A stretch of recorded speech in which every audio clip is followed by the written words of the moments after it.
Salut à tous. Alors la vidéo que je fais aujourd'hui, on va installer un petit système de déverrouillage centralisé à distance sur cette Golf Cabriolet. En effet, ce véhicule est équipé d'une centralisation à distance. Non, justement, il n'y a pas de centralisation à distance, il y a une centralisation normale. Mais il y a eu un souci et puis les barilles de serrure ont une fois été changées. Ça fait que le propriétaire se retrouve avec deux clés, une pour déverrouiller, une pour démarrer. Donc c'est vrai que c'est un petit peu emmerdant, on est tout le temps en train de chercher la bonne clé. Donc il m'a demandé de lui installer ce petit boîtier donc, qui permet d'avoir une télécommande comme n'importe quel véhicule moderne pour verrouiller et déverrouiller. Donc dans un premier temps, on va voir ce qu'il y a là-dedans, de quoi c'est composé, comment le brancher, et puis on va le brancher. Il n'y a plus qu'à.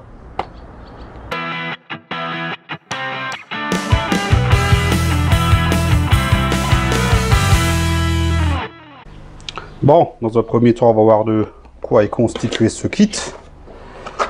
Donc, quand on l'ouvre, il y a une petite notice d'emploi, vraiment très simplissime. Donc, avec le schéma de câblage. Et ici, on a les différentes possibilités de branchement. Donc, suivant qu'on doit faire un contact sec, amener un plus 12 volts ou une mise à la masse. En fait, ce boîtier, c'est juste un système de relais inverseur, donc actionné par télécommande. Donc ça s'adapte vraiment sur tous les systèmes de centralisé. Vous pouvez adapter ça directement sur le moteur de la serrure, directement sur le boîtier de commande de la centralisation. Moi, je vais le monter sur une Volkswagen Golf. Donc là, c'est une centralisation pneumatique. Donc je vais me brancher directement sur le compresseur. Ça, c'est à chacun de voir. Par contre, à savoir que ce genre de matériel, en aucun cas, vous ne pourrez le brancher sur une voiture qui est multiplexée. Donc tous les véhicules modernes, vous oubliez bien sûr. Ça, c'est bien pour les vieilles voitures. Donc dedans, on a le boîtier avec deux télécommandes. Le petit câble là qui sort, c'est l'antenne. Voilà, tout simplement. Ensuite, on a un faisceau, donc une seule broche, pas possible de se tromper, et un deuxième petit faisceau, donc c'est une LED, donc on peut mettre au tableau de bord, je pense pour simuler une alarme ou une connerie comme ça. Ça c'est optionnel. Moi là, sur la Golf, le compresseur il est dans le coffre, donc je vais pas m'amuser à tirer un câble du coffre jusqu'à dans l'habitacle, donc ça je ne le brancherai pas. Mais bon, pour faire simple, le gros faisceau là, il n'y a qu'une grosse prise ici, il n'y a pas moyen de se tromper. Et le petit faisceau, hop, c'est ici, de ce côté-là, pour la LED. Mais on ne le branchera pas. Donc voilà, comme vous pouvez voir, c'est vraiment minimaliste. Mais ça fait le taf, c'est l'essentiel. Bon, là, sans plus attendre, on va passer sur la Golf pour voir comment c'est fait. J'ai déjà un petit peu pré-mâché le travail, puisque fallait faire un travail de recherche de câbles, donc ça je l'ai déjà fait et je vais vous montrer grosso modo ce que ça donne. Donc dans la Golf, la pompe pneumatique pour la commande de la centralisation, elle est dans le coffre, elle est côté droit, donc côté passager, à l'arrière en dessous du feu, et elle est enfermée là dedans. Donc ils se sont pas foulés, elle tient que avec un espèce de tendeur là, voilà. Et là, on peut l'enlever. Et donc, elle est emprisonnée dans un petit cocon en mousse qu'on dégage. Voilà. Et là, il y a toute une ribambelle de câbles. Donc, à vous de chercher et de trouver quel câble ramène le courant pour l'ouverture, pour la fermeture. Donc moi j'ai cherché, j'ai trouvé ce câble là, donc qui ramène le plus. On a ici, qu'est-ce que j'ai marqué, le câble qui ramène du 12 volts pour la fermeture et le câble qui ramène le 12 volts pour l'ouverture. Donc en fait, pour le branchement du boîtier, je vais tout simplement l'alimenter avec le plus qu'il y a ici. Ça, c'est un plus permanent. Ensuite, le signal qui va actionner l'ouverture et la fermeture, je vais le reprendre par ce câble aussi. Et donc ça enverra juste une impulsion soit sur celui-là, soit sur celui-là, donc qui actionnera l'ouverture et la fermeture. La masse bien sûr se fera au châssis, encore qu'il doit y avoir un câble de masse ici, je n'ai même pas pensé à chercher, mais bon, je pense que c'est plus judicieux de la mettre au châssis. Et il nous restera après deux câbles à brancher sur les clignotants. Donc en fait il y a le faisceau du feu qui est juste ici. Là par contre j'ai pas encore cherché, je chercherai tout à l'heure. Donc le câble pour les clignotants, de cette manière quand on actionnera le verrouillage et le déverrouillage, ça actionnera les clignotants comme si c'était monté de série. Donc le temps de chercher le matériel et puis on va attaquer. Donc là je vais déjà commencer à préparer mon faisceau un petit peu. Donc d'après le schéma, au pire je le prendrai en photo, puis je ferai une incrustation, comme ça vous le voyez mieux. Il y a les 6 premiers câbles, ils servent justement à l'activation des relais. Donc ça on verra après par la suite avec les différents diagrammes de branchement. Ensuite on a le noir, ça c'est la masse dont j'en ai besoin. Le suivant c'est le rouge, donc qui en plus intègre un fusible. C'est pareil, on le garde. Ensuite, on a un rouge noir, c'est celui-ci. Et un bleu, ça c'est pour les gens qui ont choisi l'option donc pour ouvrir le coffre. Puisque ce kit, il existe bien sûr en différentes options. Il y aura, je mettrai le lien en description, hein, donc il y aura le banal, donc qui permet juste ouverture, fermeture. Il y a qui permet en plus l'ouverture du coffre. Il y en a qui sont fournis avec les moteurs de centralisation si votre véhicule n'est pas du tout équipé de centralisation. Mais bon, le faisceau il a l'air commun à tout cela. Donc ici le rouge bleu et le bleu c'est pour le coffre. J'en ai pas besoin. Hop, je supprime. Ça me fera déjà ça en moins dans les potes. Ensuite on a le rose.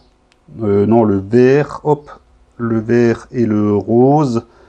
Le vert, c'est pour une option, un signal qui permet la fermeture des fenêtres. Et le rose, c'est pour brancher sur le klaxon, pour que ça mette un petit coup de klaxon au moment du verrouillage et du déverrouillage. On n'en a pas besoin, je coupe, ça ne me traînera pas dans les pattes.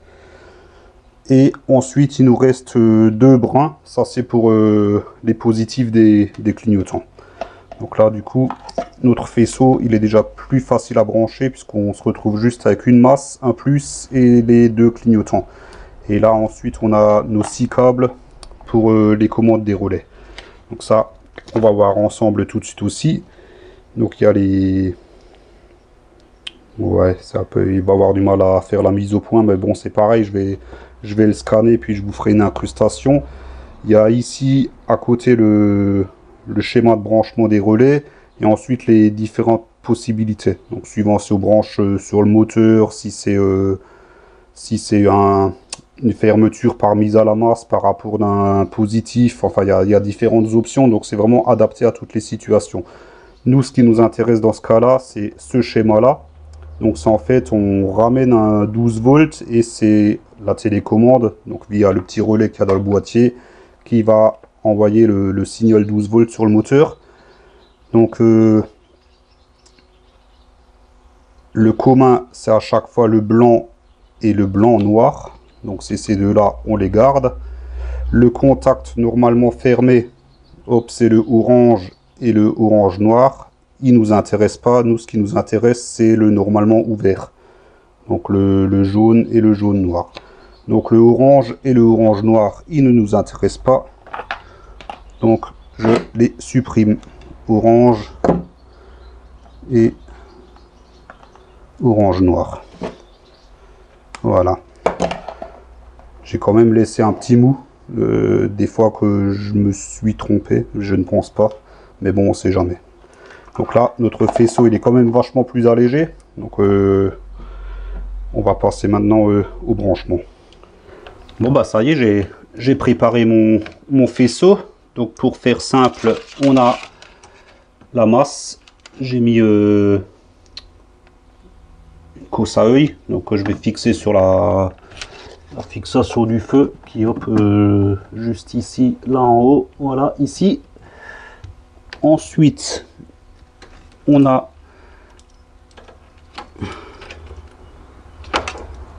notre plus, donc le rouge que je vais prendre sur le plus permanent qu'il y a sur le boîtier. Donc ce plus permanent, il va alimenter le boîtier et puis il va alimenter les deux câbles communs, donc qui vont sur les relais. Ensuite on a les deux jaunes, donc le jaune et le jaune noir, qui vont aller respectivement sur le signal d'ouverture et le signal de fermeture. Et après il ne nous restera que les deux bruns, hop, voilà, qui sont là, donc à brancher sur les clignotants. Donc je vais m'affairer à brancher ça. Bon, par contre voilà, c'est du soudage, donc ça je vais vous le passer en accéléré.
Bon, ça y est, là j'ai fini tous les branchements de la partie commande. J'ai juste encore la masse à brancher. Hop, ça se passe là-haut. Est-ce qu'on le voit? Est-ce qu'on le voit? Voilà, ici. Donc la vis qui tient le feu.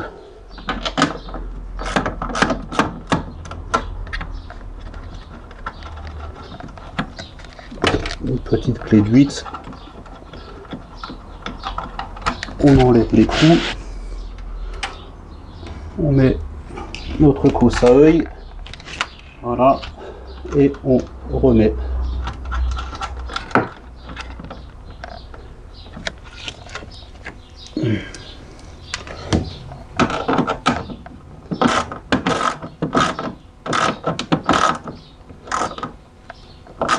Voilà.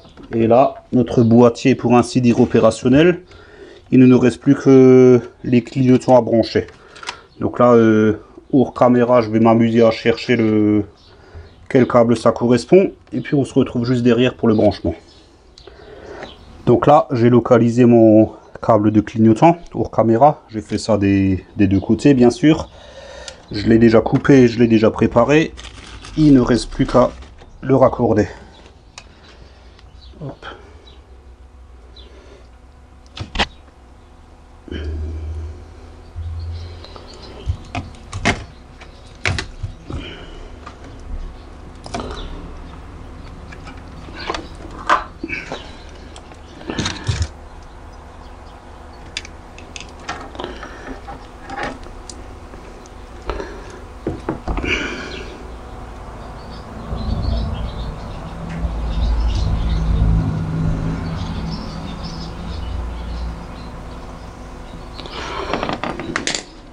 Voilà.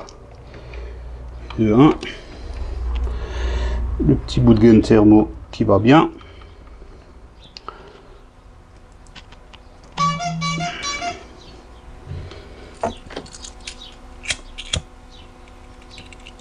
Voilà.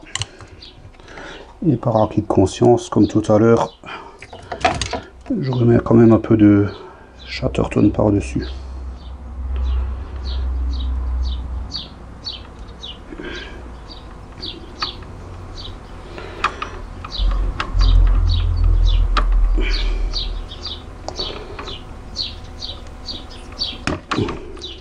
Voilà. Alors le câble qui est pour l'autre côté, bien sûr, il est trop court pour aller de l'autre côté, donc du coup j'ai rallongé avec un autre câble. Voilà.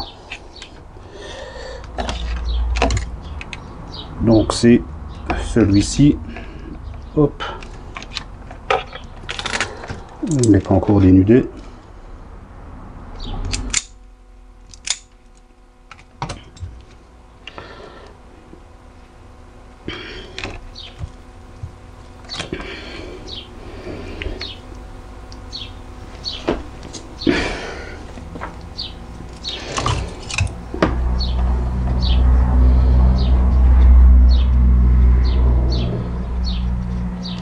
Voilà.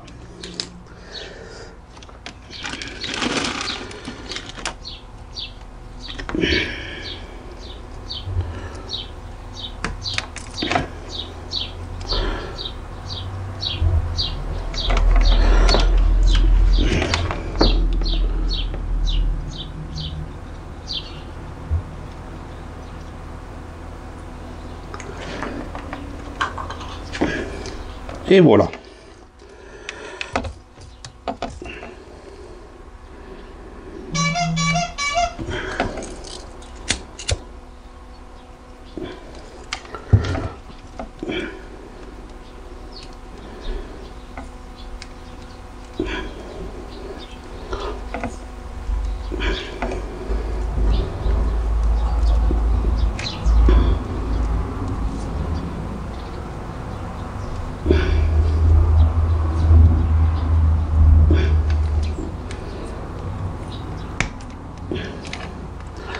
Et voilà, et notre petite centrale est entièrement branchée.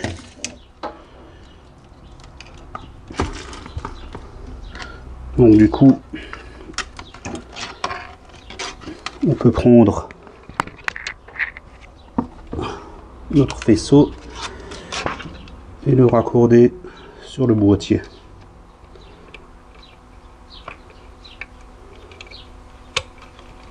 Voilà, le petit clic et puis c'est bon et tout est branché.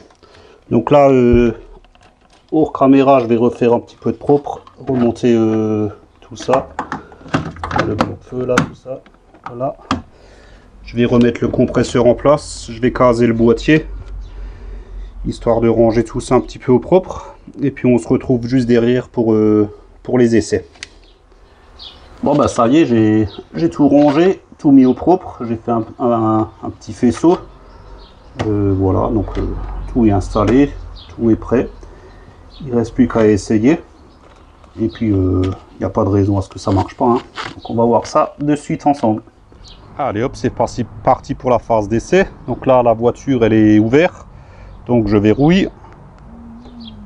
Et ça marche. Et les clignotants ils ont clignoté une fois. Et si je déverrouille, les clignotants clignotent 2 fois et ça marche. Donc c'est parfaitement fonctionnel. Je vous remontre juste pour les clignotants, je ne sais pas si vous l'avez vu. Ouais, donc là, il clignote une fois et au déverrouillage 2 fois. On voit pas très bien parce que je suis au soleil. Pareil pour le loquet. Verrouillage. Voilà. Et déverrouillage. Donc c'est parfaitement fonctionnel. Bon bah ça y est, le boîtier installé, puis il est parfaitement fonctionnel. Donc comme on a pu le voir, ça marche très bien. Alors ce petit boîtier, ça vaut 20 balles. Donc si jamais vous avez votre voiture qui est centralisée, que vous avez une vieille auto, que vous n'avez pas de télécommande, pour 20 balles, franchement, faut pas se priver, hein. Ce boîtier existe en différentes options, hein, donc comme je l'avais expliqué en début de vidéo. Donc soit vous n'avez pas de centralisé du tout, ils vous fournissent même les moteurs avec. Il y a une option pour ouvrir le coffre seul, il y a une option pour fermer les vitres. Enfin, il y a pas mal de différentes options. Et puis les prix, c'est tout le temps de 20 à 30 balles. C'est vraiment pas cher. De toute façon, ce boîtier, je vous mets le lien en bas en description. Pareil, il y aura le lien de tous les outils que j'ai utilisés dans cette vidéo. Voilà. Donc là, je pense qu'on a fait le tour. Ça marche parfaitement bien. C'est fonctionnel. Donc si cette petite vidéo vous a plu, mettez un pouce en l'air. C'est sympa, ça me fait plaisir. N'hésitez pas à vous abonner si ce n'est toujours pas fait. Pensez à activer la petite cloche, sinon ça sert à rien. Et puis moi je vous dis ciao, à la prochaine.